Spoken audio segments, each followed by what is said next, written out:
Welcome to Wisdom Unlocked, The Ways of God, a production of Lionshare, a ministry that aims to co-mission with Jesus in making disciples of all nations. We ignite and provide resources to disciple makers in the church and throughout the vocations. In our world today, there is more information available than at any time in history, but wisdom is in short supply. In this podcast, you'll hear how learning about the character and ways of God is a guide to wisdom. Hi, everyone. I'm Sonia Beerson with Lionshare, and today we're going to introduce you to a new word, relators. Until I met Dave Beering, I had never heard anyone use that word, but Dave likes to make up a lot of words. Well, maybe we'll do some future episodes on Dave Beering's dictionary of words that he introduced Sonia to. And actually, when he explains them, it actually makes sense. So you'll understand what he means by the end of this episode and why we should all lobby the dictionary people to put the word relator in there. Dave, I've set expectations high. Wow. This episode is about discipling children to be great relators. Yeah. What is a relator? So I think a relator it's something I think we're all supposed to be. If you breathe, you should be this. And a relator is somebody who purposely learns how to relate well to those around them. And so whether it's your family, those you work with, those you play with, those that live in your neighborhood, those you go to church with, play ball with, it's learning how to relate well to people where they're at and be able to relate to them in such a way where things like love and humility and honoring each other find their way. And so for me, Sonia, you've heard me say this over the years, because God is the most incredible relator in the universe, we should be the best relators on the planet as his children. I think that makes sense when he explains it. It's kind of like a shorter way of saying we need to be good at being in relationship with others. Yes. But good is not just, hey, we're not fighting. There's actually the common good. You're promoting good, right, in your relationship with them and in what is going on in and around your relationship. Yeah, that's right. Well, it seems obvious, but why is this important as a Christian to be a great relator? Well, like when you look at the scriptures, Jesus said that the way that the world, so think of that, the world around us, people that don't know Jesus, the way the world will know that God has sent his son, which is the gospel message, right? Mm-hmm.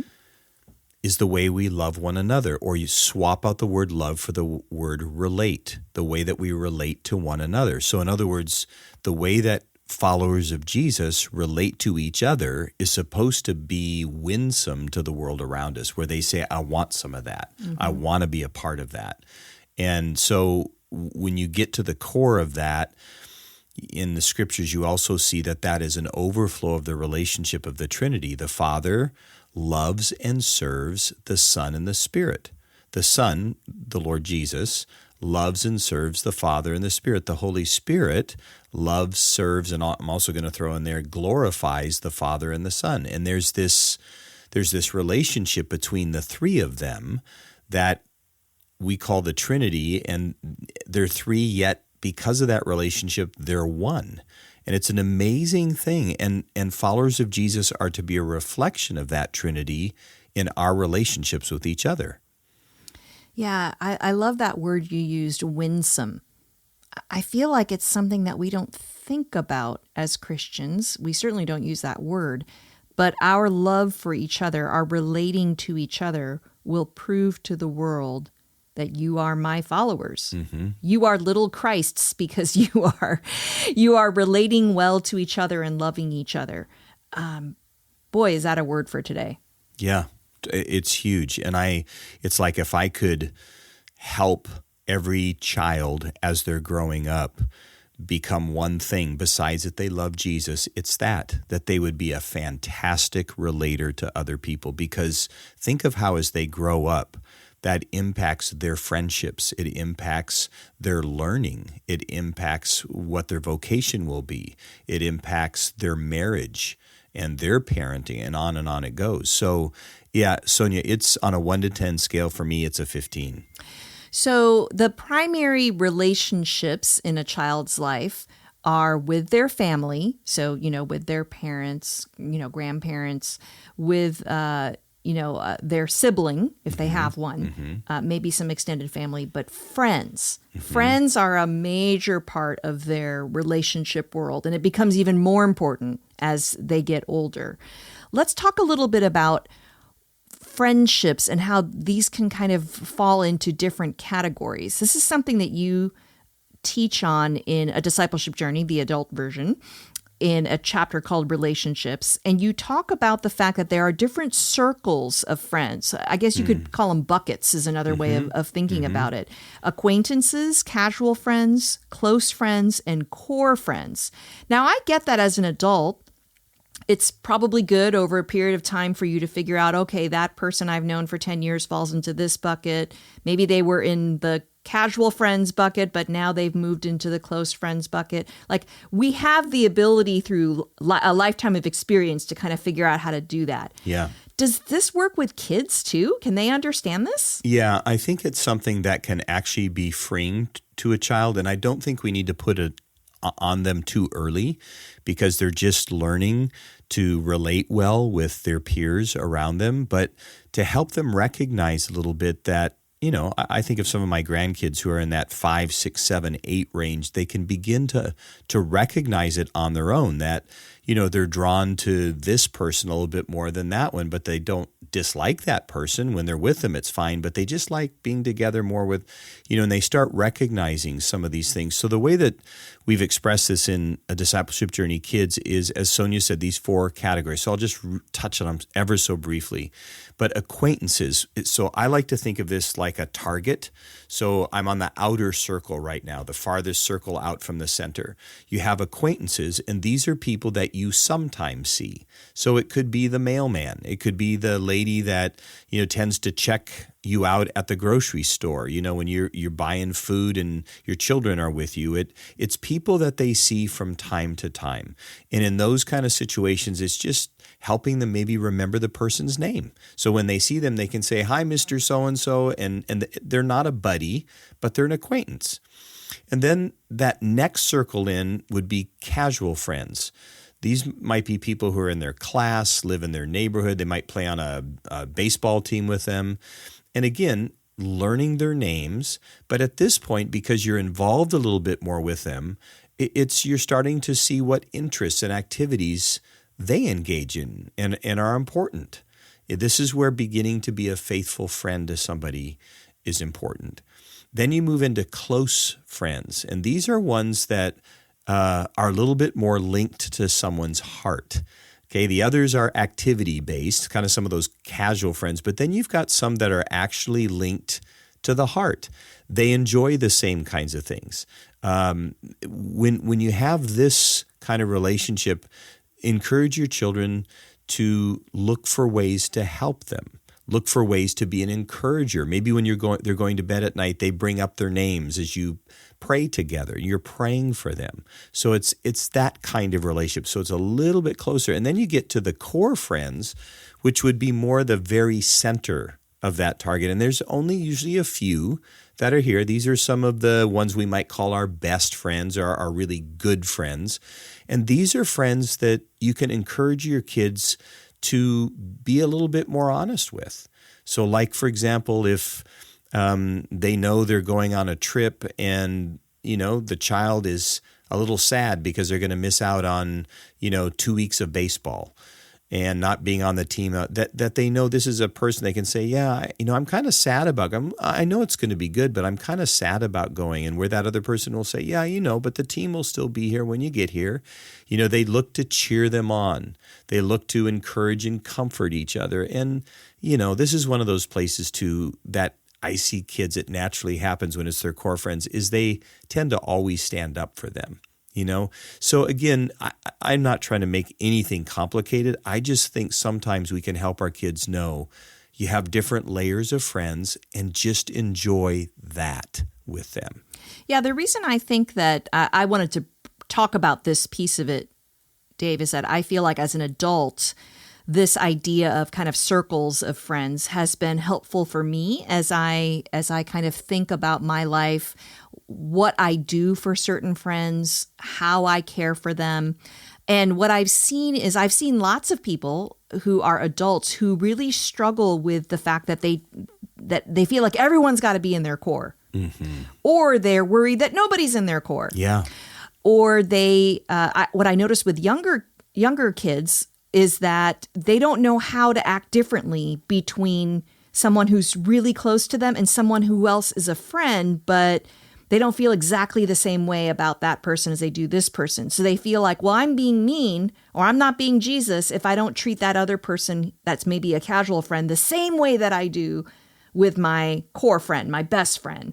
You see a lot of fights happening, a lot of drama, friend drama happening because, the three of them, right? Two of them are, getting together and they're more close than the others. There's a lot of drama around this, and it's hard as parents to figure out how to talk to our children about this in a biblical way. Mm-hmm. Yes, God says love everyone. Yes, God says, that we're all created in his image, but it's okay to not have everybody in the same circle. We don't have to treat them all 100% equally. And I know that sounds bad, but it's like you don't have to have a 50-person birthday party. Yeah. Right? Like that's okay. You're not being Jesus because you didn't invite all 50 people there. Yeah. And I'm sure some of our listeners are going, why are you guys talking about this? Like, what does this have to do with the Bible? Well, you know what? Jesus had circles of friends. Yeah.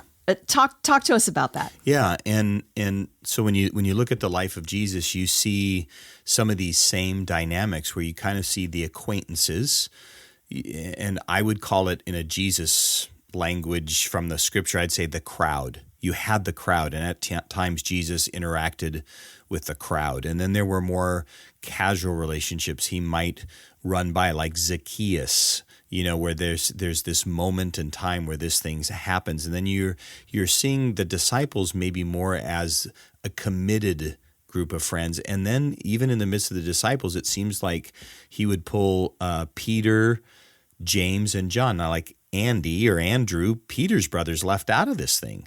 But he pulls in Peter, James, and John into the transfiguration in Gethsemane when he's just before he goes to the cross. It's those three. So there seemed to be that. And then another one, Sonia, that I note is in there quite a bit when you just read around it of relationship is Lazarus, Mary, and Martha. And they're not even the 12 disciples. And you see like Jesus on his way to Jerusalem before being crucified, he spends time with them. And so Jesus had these various circles of relationships. He was pleasant to everybody, loved everybody, and if I can say it this way, was fully present with whomever he was with. And I think it's one of the things that we can teach our children because they can get antsy with, I don't really want to be here. I don't really like this person. We've got to teach them to be fully present where they are. I want to illustrate this. I was telling Sonia off air on this that my own journey in this is I've honestly, I don't know where I learned it, but ever since I've been in my 20s, I've learned to be present with whatever circles of friends I'm with. And I don't know that I would tell you outside of my wife that I have a best friend, but I would tell you I feel like I have several dozen of them.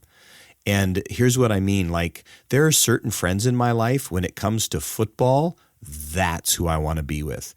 There's others in my life when it comes to having a missional task to do, or our Lion Share team. I love working with our Lion Share team. I don't want to be with anybody else on that. I like our team and those that God brings. If I want to have a theological conversation, if I want to go traveling, there's certain. And I think instead of us getting, like if you're blessed that you're 50 years old and for 49 years you've had the same friend, that is awesome. Just know that's not the only way to do it. And I think with our kids, they can get caught if we constantly say, who's your best friend? Who's your best friend? And it makes them feel pressured that I better have a best friend, which means this one's ahead of everybody else. Sure, eventually they might be those core friends in their life. But I also want to encourage you to consider with your children or your grandchildren to teach them to be fully present in the moment, to enjoy the people that are in their life related to the task at hand, the adventure at hand, whatever's going on. I think in the long run, that can be really healthy for them. Yeah, I think what's freeing about talking about these different circles is for the kid who just wants to be friends with everybody, right? And feels this burden of they have to be with everybody. This is a great teaching for them. For those who have a really hard time being present, which is I've got teenagers and a preteen, so I understand this. They struggle with being fully present, especially with adults. Yes. And so their way of communicating with each other is different. And so teaching them, hey, even when you don't want to, even when these people are maybe casual friends, they're not your core friends, you still need to be present with them. Yes. That's part of honoring them and realizing that they're also made in the image of God. They're an image bearer of God. And so you need to be present with them, that it's rude if you're not. How many times does that word come out of my mouth? And Sonia, our growing up was like that too. I remember my mom and dad just teaching us to be, we didn't use the language back then of fully present, but engaging. Engage in them, just learn to enjoy these adults for who they are. And when I did that, man, my life was enriched. And then when I went off to be a missionary with Youth of the Mission, it was interesting because those were some of the people that would say, hey, I just want you to know I'm regularly praying for you, Dave. Or I would get affirmation, Dave, I'm really proud of you. Or they're the ones that were writing checks to YWAM for my support. It was unbelievable, but it was... I think we've got to do a better job of teaching our children and grandchildren how to relate well to adults. I was very proud of my son not long ago when one of my grandkids was not responding rightly to an adult who was just addressing them casually, and he nudged them in an appropriate way and said, hey, he whispered to him, just look at them in the eye and stick out your hand and respond. And they did that. And now that habit is beginning to take place as they meet adults. I think that's part of helping us mature them relationally. And you might not think it's a big deal, but it will pay dividends in their lives in a blessing way as they get older. Yeah, I've noticed that younger generations have just less interaction with adults, period. Yeah. I grew up around a lot of adults and no electronics, so I had to talk to them. Yeah. They would ask me a question and I had no choice, right? I had to speak to them. Now, we not only have a kids table, but the kids go to the bonus room. Yeah. They go to the basement. Yeah. They go to their own church service, right? There's a constant separation of children and adults. So don't get me on my bully pulpit over here, Dave, about being fully present and interacting, the kind of the art of, chit chat, right? Yeah. Small talk. Yeah. That really doesn't exist right now. And so it really is a skill, but yeah, you're going to send me on a tangent here that we're never going to come back from. Well, we are going to take a break, and I want to ask you a question that I've heard a lot. And that is, what if you're an introvert? What if you're an introvert?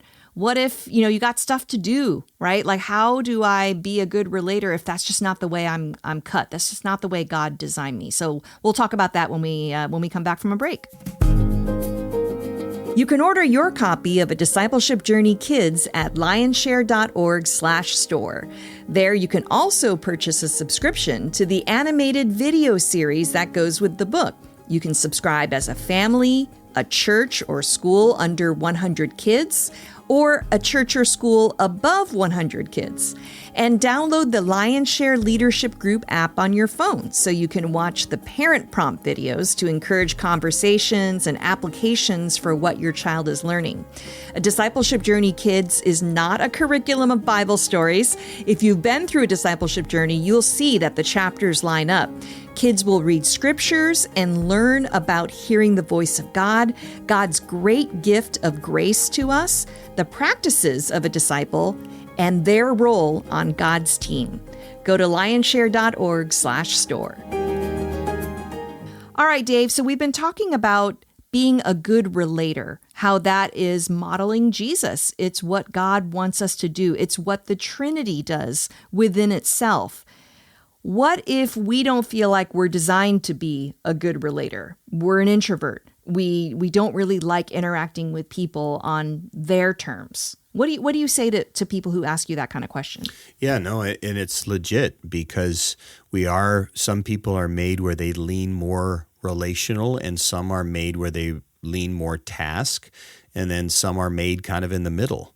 And so I had the privilege for about 15 years of speaking at organizations that were dealing with disaster relief. And they would mobilize people into disaster relief, into strategic situations where things had happened around the world. And it's an amazing organization and great leadership. And I had the privilege of teaching on their team at their trainings. And one of the things that we would often run into is the people that would be the volunteers that would say, hey, I'll go muck out, mud out of houses, and I'll go put roofs on and all that kind of stuff. They were, as we say here in Tennessee, the get-er done people. They will get it done. They're the taskers, so they also, like introverts, are not necessarily that interested in people. Matter of fact, they're the ones that will say, if it just wasn't for people, I'd get more done, right? And so you've got the introvert that God has made that way. It's a little bit quieter, can be refueled a little bit more kind of on their own. And then you also have this task person. But here's one of the things I think we need to realize, excuse me. One of the things we need to realize is that ask the question, what was Jesus? Was Jesus a tasker?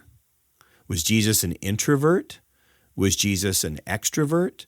Some of that we don't, we know and maybe we don't know in detail because the Bible doesn't use those words. But I just want you to think about that a minute. And I also want you to ask this question, do you think God would ever make a person to have to live their life alone? Do you think God would ever make a person to not be able to have the capacity to have some Velcro where relationships can stick? If you have the Father, Son, Holy Spirit interacting with each other, and he didn't just let Adam be made alone, but he brought in Eve, and he brought in children, he brought in others, we have been made to be relators. And when we tend to be wired more as an introvert, it's okay. God has made you that way. Are you being faithful in the relationships he brings your way?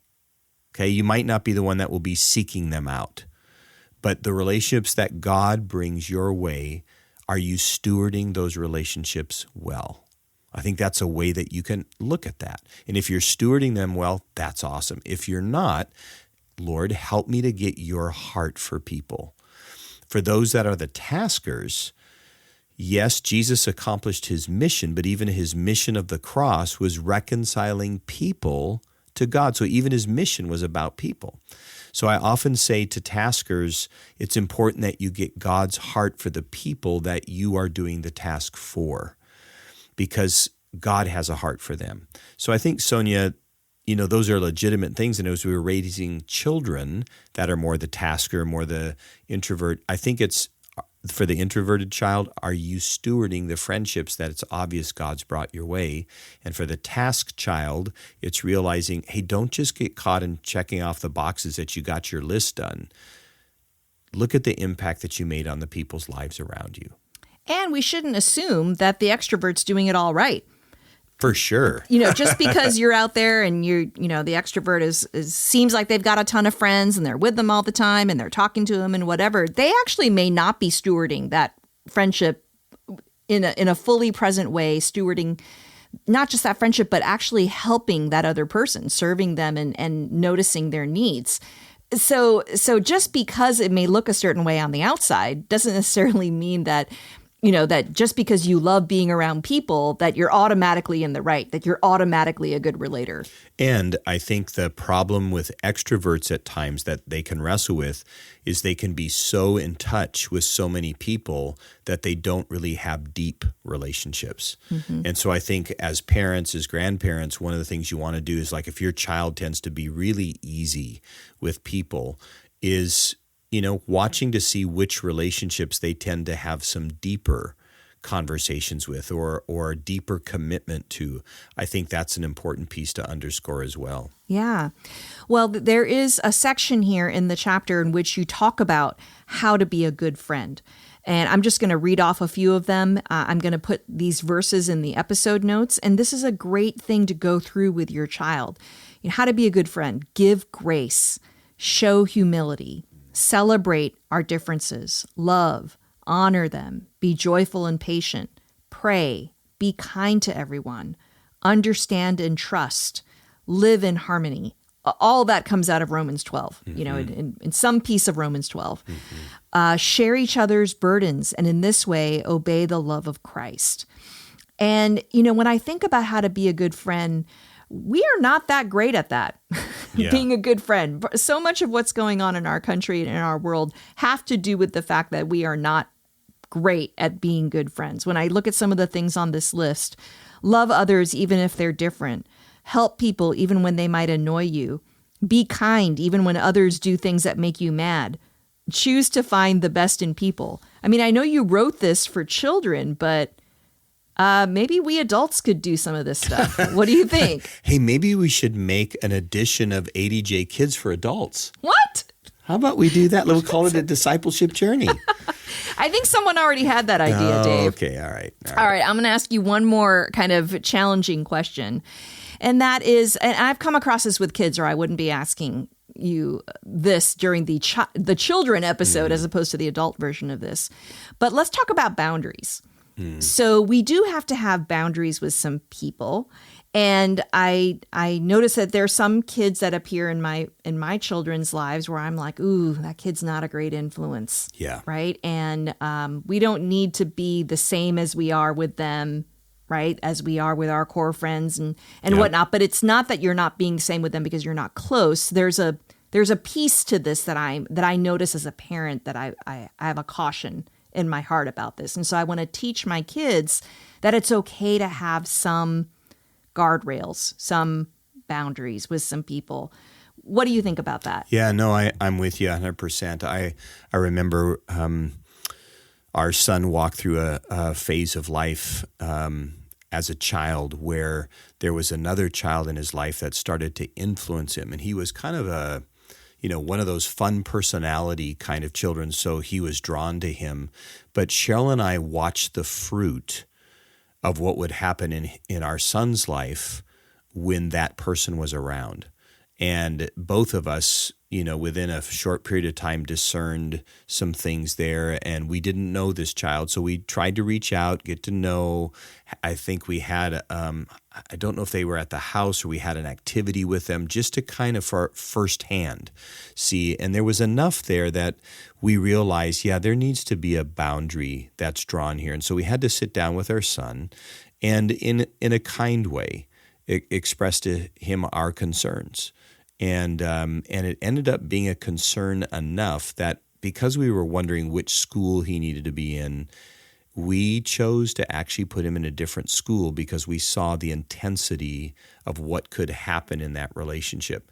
And we weren't just random in this. It was something we'd been thinking about and praying about related to the school anyway. So it was one of the things that just kind of pushed it over the edge for us. And I do think, Sonia, that there's wisdom in that. I think just like for me in my life, I look at those that I can invest in. I look at those that need to invest something in me, those that I can serve, but then there's also those that I give out to, but I have to be done at times. And otherwise, I can't get replenished and continue to give out. And I think it's important that we begin to teach our children a little bit about who are those that really add to our lives. And whether it's adding knowledge, whether it's adding activities and fun, spiritual life stuff, and what are those that detract from our lives. And the detractors doesn't mean you just away with them. I don't mean that. But there's a limiting of time there. And being aware. I also think when your child walks through a challenging relational thing, it's our responsibility as parents. Like Sonia, you said, I think sometimes we can get sucked into we just want to be our child's friend. You're not called to be your child's friend. You're called by God to be the child's parent.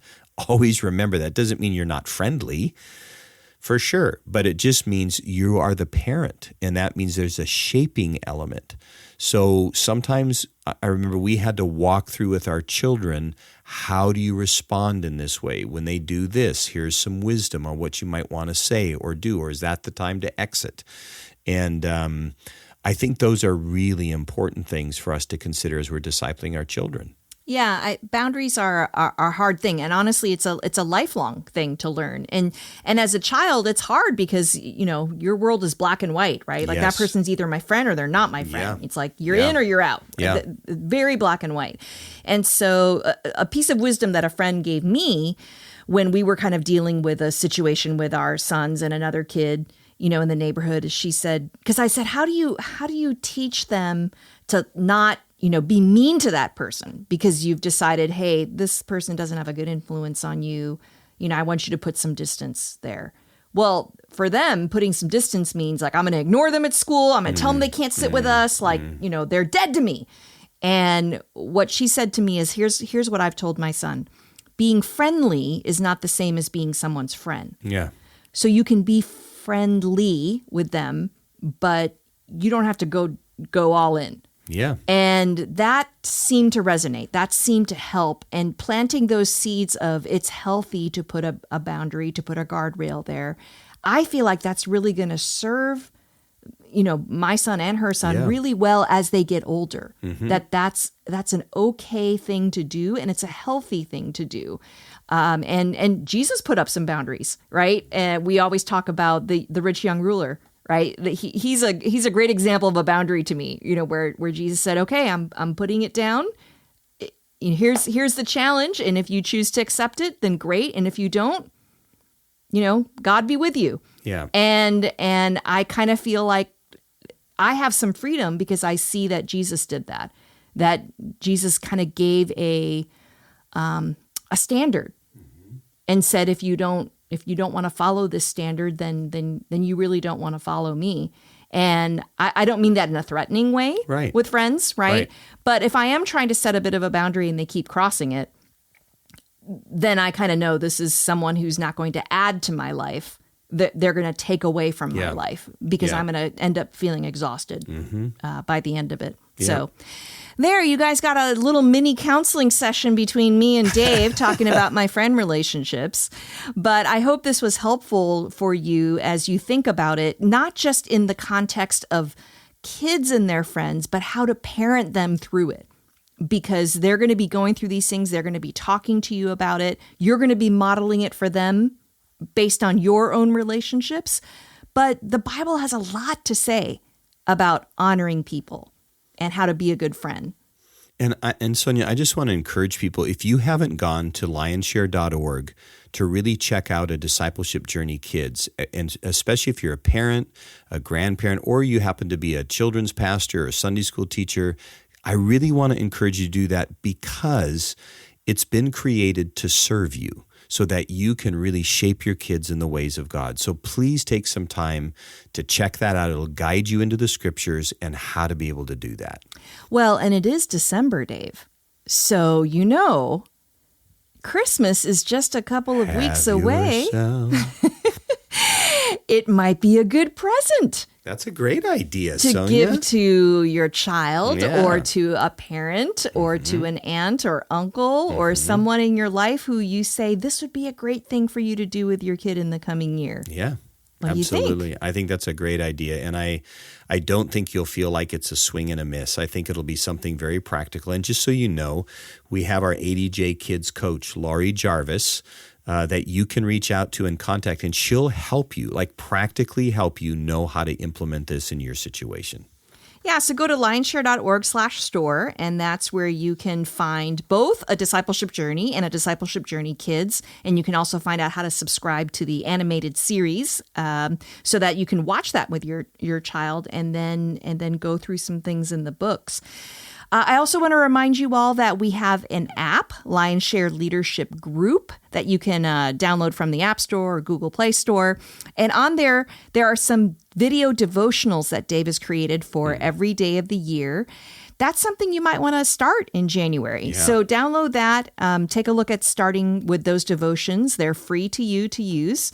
And I think that would enrich you too, because we're going to be talking in the coming year about the character of God, because you've heard Dave say it on this podcast quite often, but the misrepresentation of God, the twisting and turning of who he is responsible for so much pain that people are feeling today in relationship to their relationship with God and their understanding of the world around them. And so having that foundation of being able to read, learn, think about, marinate in the different character attributes of God, I think is going to be an excellent thing for you to invest in for 2023.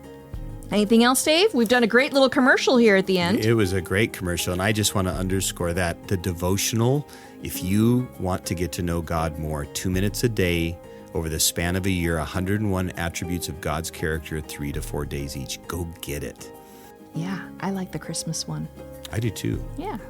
All right, well, we'll see you next time, everyone. Wisdom Unlocked: The Ways of God is a production of Lionshare, a ministry that ignites and provides resources to disciple makers in the church and throughout the vocations.